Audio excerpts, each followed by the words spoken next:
Chernobyl, 30 anos. Domingo passado, nossos repórteres entraram na usina que explodiu no maior acidente nuclear da história.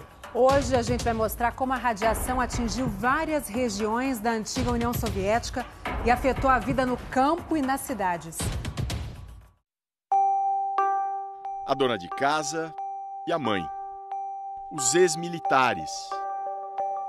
O eletricista, o veterano de guerra. Histórias pessoais muito diferentes, mas com um traço comum: as vidas marcadas por Chernobyl.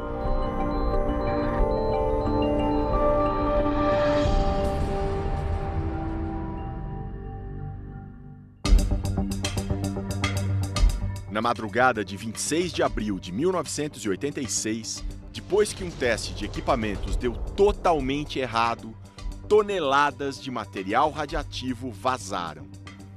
Nunca houve nada comparável a Chernobyl em lugar nenhum. Só depois de 36 horas o governo soviético tomou uma decisão radical: criar uma zona de exclusão. Nas repúblicas da Ucrânia e da Bielorrússia, quem morava num raio de 30 quilômetros da usina foi retirado às pressas. Todos os dias surgiam novas perguntas. A primeira: como bloquear a contaminação? Foi chamado o poderoso Exército Vermelho. Igor chegou já no dia seguinte. Nos deram a missão de conter o mais rapidamente possível as consequências da explosão. Jogar do ar uma substância especial para impedir a proliferação de substâncias radiativas na atmosfera, sem equipamento de proteção, só com máscaras. Andrei se apresentou 9 dias depois. Eu reparei que a vida tinha parado ali, porque eu via, do alto, os carros abandonados, as roupas ainda penduradas nas varandas.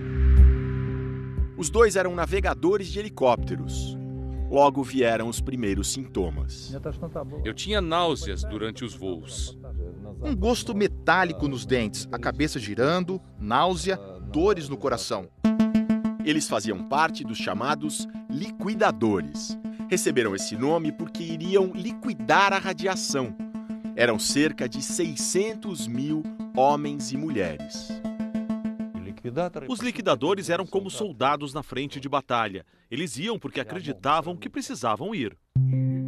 O eletricista Victor conta que era um deles. Eu fui para lá voluntariamente. Ele se ofereceu para consertar os painéis de energia da usina. Eu ficava bem embaixo do reator. A gente colocava gás no nariz e na boca, não tinha mais nada de proteção. Enquanto tudo isso acontecia na Ucrânia, do outro lado da fronteira, a Bielorrússia sofria em silêncio. Saindo de Kiev, capital ucraniana, nós vamos para lá. Mas não é fácil conhecer esse lado esquecido da história. Belarus é a antiga república soviética da Bielorrússia. Das antigas repúblicas que pertenciam à União Soviética, ela é a mais soviética de todas. Continua a vigilância, continua a burocracia. Na fronteira, filas imensas e um controle muito lento e desconfiado. Ficaram olhando com lente de aumento meu passaporte 500 mil vezes. Demorou, mas passamos. São mais 7 horas pelas planícies infinitas de Belarus, que tem o tamanho do Paraná e cerca de 10 milhões de habitantes. O presidente Alexander Lukashenko é o mesmo há 22 anos. E a arquitetura da capital, a desolada e limpíssima Minsk, mantém o estilo monumental soviético. Num bairro sossegado, trabalha o doutor em ecologia Alexei Nesterenko, filho de Vassily Nesterenko, um físico que se destacou na época do acidente. Meu pai era um dos maiores especialistas da União Soviética em energia nuclear. Ele sabia que naqueles primeiros instantes depois da explosão, o grande perigo era a quantidade gigantesca de iodo radiativo, o iodo 131. Este outro cientista, diretor de um hospital especializado em vítimas da radiação, explica. O iodo entra na tireoide em grandes quantidades. Se esse iodo é radiativo, isso pode levar ao câncer de tireoide. Como se proteger? Tomando pastilhas de iodo, mas de iodo normal, não radiativo. Assim, quando o iodo radiativo chega, não tem mais espaço para ele na tireoide. O pai de Alexei deu o alerta. E ele tentou entrar em contato com os líderes na Bielorrússia para distribuir iodo para todas as pessoas do país imediatamente. Ele foi ignorado. Hoje, Alexei comanda um instituto independente criado pelo pai, que morreu em 2008. A equipe roda por Belarus medindo traços de radiação em crianças e distribui um medicamento para baixar a radiação no organismo. Essa radiação não vem mais do iodo, que dura poucas semanas e tantos anos depois já desapareceu. O vilão que ainda preocupa e que também vazou de Chernobyl é um velho conhecido dos brasileiros, o Césio-137, que demora muito mais para desaparecer. Em doses altas ele é terrível. O número de células de defesa do corpo despenca. A maioria morre por infecção generalizada. Em 1987, em Goiânia, 4 pessoas morreram ao entrar em contato com o césio, que estava dentro de um equipamento hospitalar jogado em um ferro velho. Entraram em contato com o Césio-137 243 pessoas. Na região de Chernobyl, rastros de césio radioativo são encontrados até hoje, principalmente no leite, em cogumelos e frutas silvestres. Tanto que essa placa na beira da estrada adverte: contaminação radiativa. A colheita de cogumelos e frutas silvestres só é permitida com controle radiométrico obrigatório. Você faz sopa de cogumelos para você e para o seu filho e esses cogumelos estão radiativos. Você faz isso uma vez por semana, pelo resto da sua vida. Aquilo se acumula. E como saber quanto acumulou? Agora o pessoal do Instituto vai fazer uma medição da radiação total no meu corpo. O resultado sai rápido. Deu menos de 3. A unidade é becquerel por quilograma. Mas importante é o número 3. Tem crianças que eles medem no interior aqui de Belarus que tem 375. É para o interior que nós vamos, para a área mais contaminada, a zona de exclusão. Para entrar, outra maratona de burocracia. Apareceu mais uma taxa para pagar. Passamos 3 horas numa repartição, até que a liberação vem. A zona de exclusão de Belarus é totalmente rural.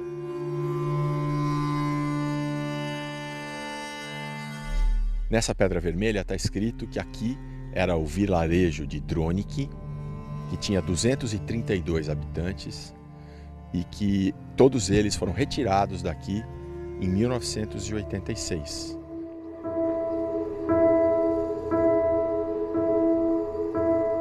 Como a população foi embora, os animais tomaram conta.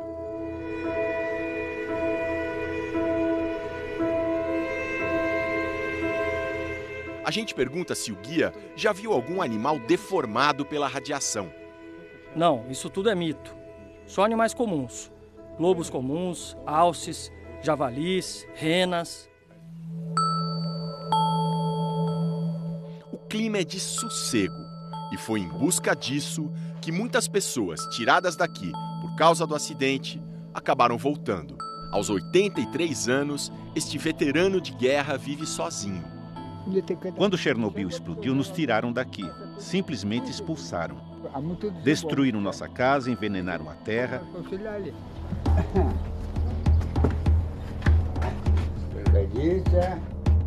Ele mostra com orgulho o retrato de suboficial do exército. O vilarejo do Sr. Piotr se chama Sabali. Não fica mais dentro da zona de exclusão, mas é bem do lado. Chegou a ter 10 mil habitantes. Hoje só restam uns 30. Entre eles a Dona Evdokia. Quando Chernobyl explodiu, ela já morava aqui. Por causa da contaminação, foi transferida pelo governo para o outro extremo do país. Mas 2 anos depois, o coração falou mais alto. Eu tinha saudades, eu queria vir para casa. Nessa vila eu me casei, meu marido morreu e me mudaram para outro lugar. Mas eu voltei. A filha voltou também, para cuidar da saúde da mãe, hoje com 84 anos. Disseram que a radiação iria afetar os ossos. Isso é muito comum por aqui, atribuir as doenças à radiação. Mas qual será realmente o mal que a radiação de Chernobyl causa e ainda pode causar? Na verdade, ninguém sabe ao certo. Tanto que, no aniversário de 20 anos do acidente, as Nações Unidas soltaram esse documento aqui, um estudo chamado Fórum de Chernobyl. Foi uma bomba que caiu sobre a comunidade científica. Acho que esse documento apresenta só a metade da verdadeira dimensão da tragédia. É um texto conveniente. Segundo esse estudo, só dá para associar um tipo de doença ao acidente: câncer de tireoide em crianças. Foram cerca de 4.000 a 5.000 casos que resultaram somente em 20 e poucas mortes, porque é um câncer facilmente curável. Mas quem está com a mão na massa, lidando hoje com as crianças, enxerga outras coisas. Por exemplo, as crianças da região têm dificuldade para se concentrar e não aguentam fazer nem as atividades físicas mais simples. O polêmico documento da ONU também descarta uma relação direta entre a radiação do acidente e o aumento de outras doenças. Leucemia, câncer de estômago, outros tipos de câncer, como câncer de garganta, nada disso daria para relacionar com Chernobyl. Mas longe dos números frios dos relatórios, as histórias que ouvimos de quem combateu a radiação mostram uma outra realidade. Os navegadores de helicóptero Igor e Andrei se aposentaram cedo. Igor aos 35, Andrei aos 40. Tenho problemas no fígado, nas artérias, nos olhos. Não posso viver sem remédios. Todos os que enfrentaram a radiação têm problemas de saúde. Não há nenhuma exceção. Dos que conhecemos, o caso mais grave é o do eletricista Victor, que conta ter trabalhado embaixo do reator. Hoje, com 60 anos, ele tem catarata e câncer de tireoide. E luta para provar que a culpa é de Chernobyl. Enquanto o debate médico continua, o reator destruído espera um destino final. Vence este ano a validade do sarcófago de concreto, construído às pressas para conter a radiação. O substituto, essa estrutura gigantesca de aço inoxidável, que até o fim do ano que vem vai ser deslizada por trilhos para cobrir o reator.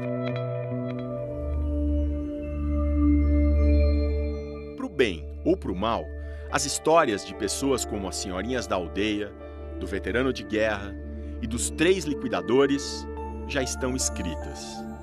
Resta cuidar das crianças de hoje e tentar proteger as futuras gerações. Os engenheiros garantem que a nova cobertura vai mesmo lacrar o reator. A garantia é de 100 anos.